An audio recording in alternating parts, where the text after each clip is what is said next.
Hi, this is Jason Malott. I'm the author of Adam is God, Eve is Us, Strange Stories about Aliens, Angels, and the Love of God from the Book of Genesis. And I'm going to come to you today talking about chapter 3.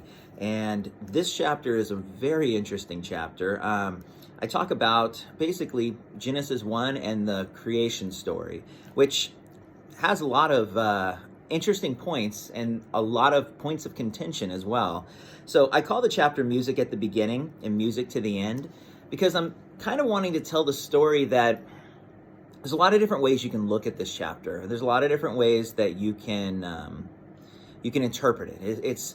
I've heard some people say, okay, well, it literally means exactly what it says, that God created the world in 24-hour days and all this. And you know, the thing that really bothers me about people who try to get that, I guess, that particular about specific things in the Bible, especially when you're dealing with something like you're using the word literally. My question is, how can you understand how a God who created black holes and supernovas and nebulas and the tiny little molecules inside of you, I mean, all the way down to the, the quarks and all that, I mean, how can you understand how can you even begin to even comprehend that? I mean, there's not, it's like the story of the ants to a human, times 1,000. How is an ant going to understand what a human's doing?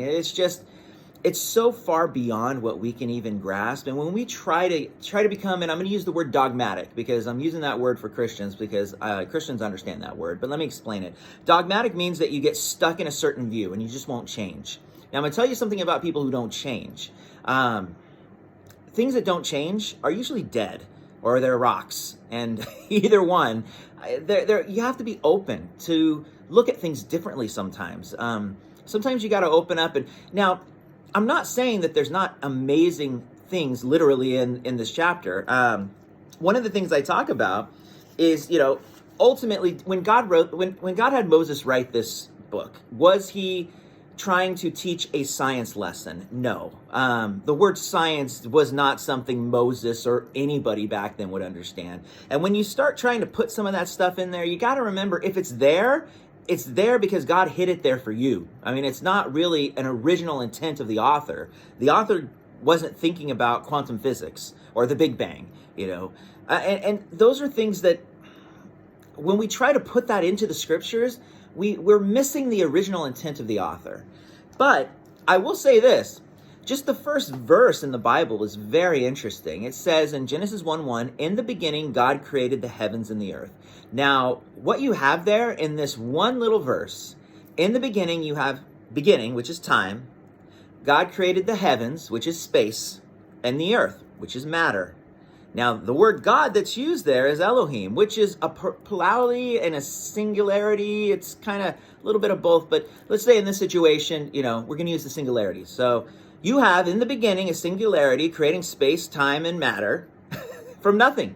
So you have in the beginning, the very first scripture, you have this amazing, basically, example of something we understand today. Now, did Moses understand, time, space, matter? Did Moses understand the theory of relativity? No.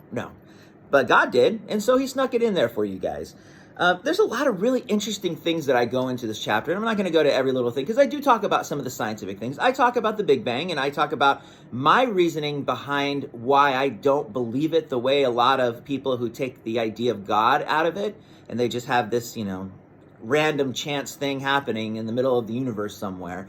I got a problem with that, because something cannot come from nothing. And I like how some people will say, well, wait a second, what about God? Where did God come from? Well, God didn't come from anything, because God is the ultimate creator of everything. He's outside of space, outside of time. He's outside of all of that. So the concept of something beginning, that's something within our realm of understanding, because we are living in this temporal realm of forward-moving time. And if you think about it, basically the reason why we experience time that we do is if you understand that when the world was created, as God said, let there be light. Now you have light traveling at light speed throughout the universe, expanding the universe, and it's traveling away from the matter that God created. And so as that movement is happening, you have this distance between matter and the end of the universe. You're going to see that time, that light speed movement. That is time. Now, I don't want to get too complex on that. You could read it in my book and you will understand it a little more.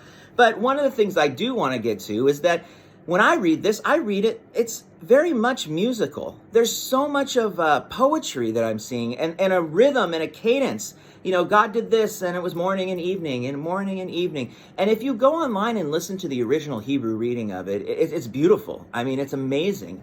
And I think that's where people miss the point. Now, I want to just close up with a quick little story I want to tell you about myself. Now, I've been married to my wife 26 years, love her to death, and I tell a story in my book about how we got together. And I'm not going to go into that story because I want you to get the book and read it. But when I talk about this story, I say, you know, I can't use a textbook to explain how I feel about my wife. A textbook would not work. If I was to hire, you know, the most amazing scientists in the world to try to scientifically explain what I'm feeling about my wife, it would be stupid. It's not. That's why we need songs. That's why we need poems. That's why we need art. Because there are certain things that you cannot get across with just plain facts and science.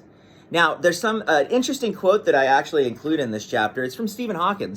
He said, "I don't demand that a theory correspond to reality because I don't know what it is. Reality is not a quality you can test with litmus paper." So we try to get so stuck on things, we miss the point. There's so many spiritual things around us. The whole world, everything going on. There's something going on all over. Everything's spiritual. And we have these emotions like love, and compassion, caring. I mean, we have these things and you can't explain them with the scientific textbook.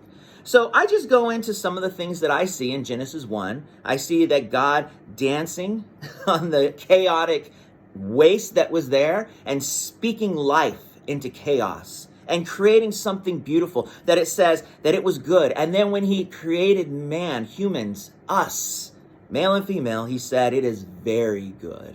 So pick up my book. I guarantee you will not be let down. You will definitely enjoy this chapter. I've got a lot of fun things in there. And make sure you keep tuning in because I'll get to another chapter soon. Thank you.